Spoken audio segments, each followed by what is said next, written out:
Thank you all. Thank you, Pat and Susie, for inviting me today. But I have to tell you, my friends, that I'm a little scared about being here in front of you.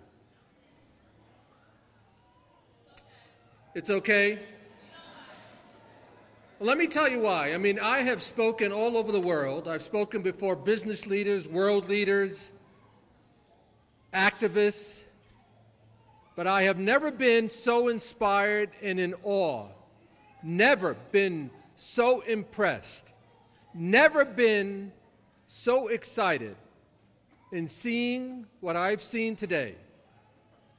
God has blessed me and He has blessed you.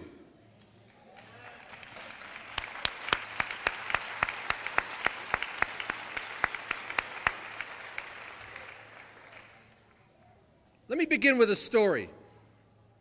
Now, some of you may have known what's happening in Baltimore, correct? Some of you may have known about a woman named Toya Graham. How many of you heard her story? Saw her on TV. She went in to an active crowd of protesters, yanked out her 14-year-old son, beat him up the head. And she said, "You are embarrassing me and you're embarrassing yourself." How many of you saw that? Now, they called her a hero. She's a hero. She said it plain. I raised you better than that. Do I hear an amen? But you know what?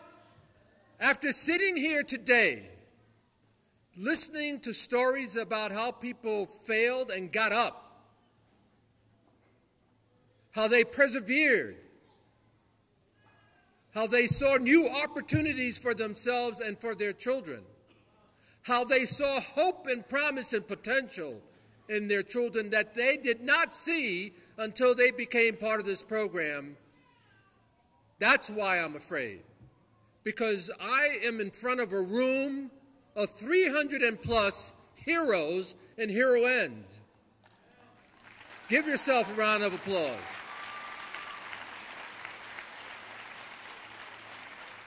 Because I will tell you that I don't know, after hearing the plight and the challenges that I've heard you explain, that I would have been able to do what you have done were it not for this program that you have here.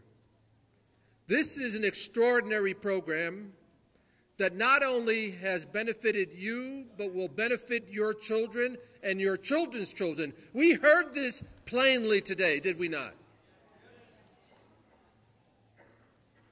I only wish that CNN, Fox News, ABC, NBC, you know what, we're here today to see the heroes that are in this room.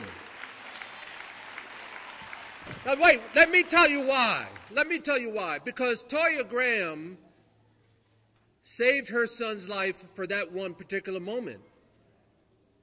What you are leaving here with is going to not only save your child for that particular moment, but for the rest of their lives. And that should be on the headlines and in the press and on NBC News.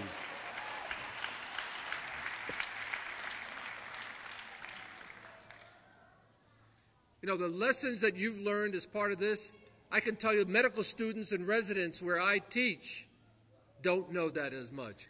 I'm going to come and I want to know if I could send some of them to you all so that they can learn how to meditate, so that they can learn how to reflect, so that they know about empathy for their patients.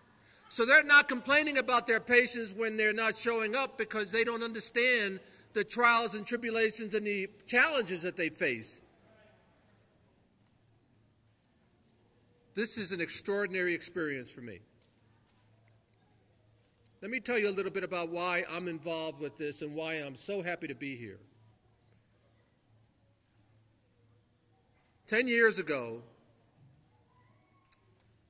there was a 12-year-old girl who was shot in the chest.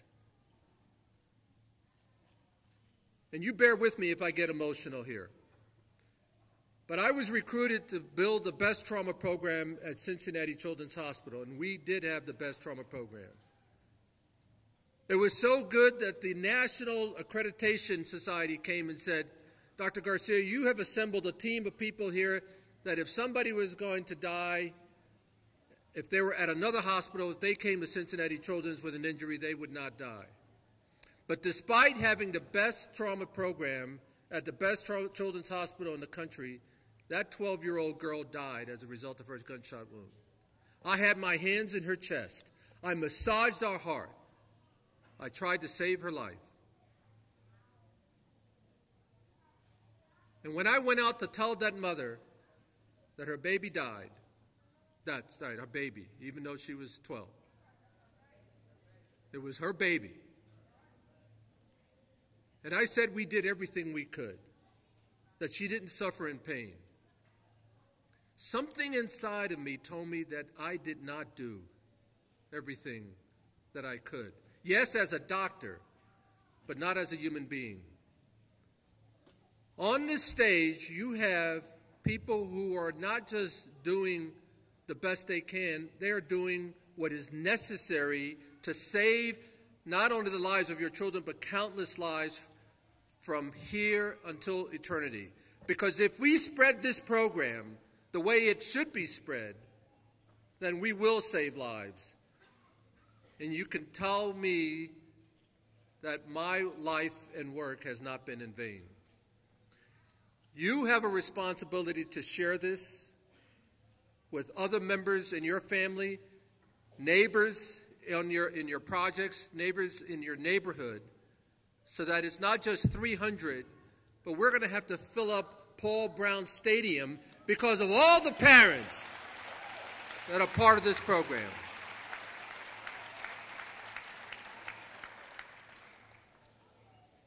God has called us here to do this work. We are his hands. We are his feet. Okay? We are his eyes. And let us not just celebrate today and say our work is done. Let us go forth and then share the good news about what's happened here today and what needs to happen every year until we have ended poverty. Every child who wants to go to college goes to college. They become lawyers and doctors and activists, judges.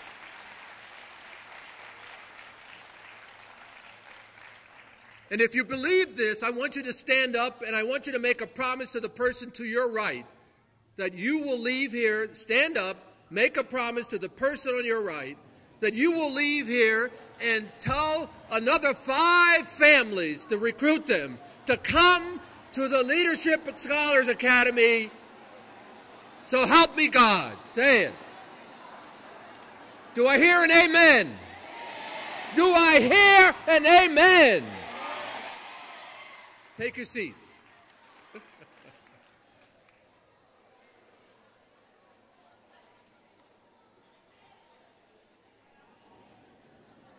Now I'm making a promise to you. And let me say it plain, let me say it loud. I'm making a promise to you that you will leave this auditorium not walking alone. That I commit myself, the resources that I have, to help each and every one of you and your children to finish the journey, because you understand that this is just the first step. Okay. And in order to continue this, we have to understand that it takes a whole village to raise a child. And I want to be one of those that when you look to your right or to your left, you'll see me there, lending a helping hand. When you leave here, make sure you say thank you to Doctors Pat White and Susie White. Make sure you say thank you to the board members that helped to make this possible. Make sure you say thank you to your principals. And also thank yourselves for your courage, your persistence, for your love, your courage. Thank you so very, very much.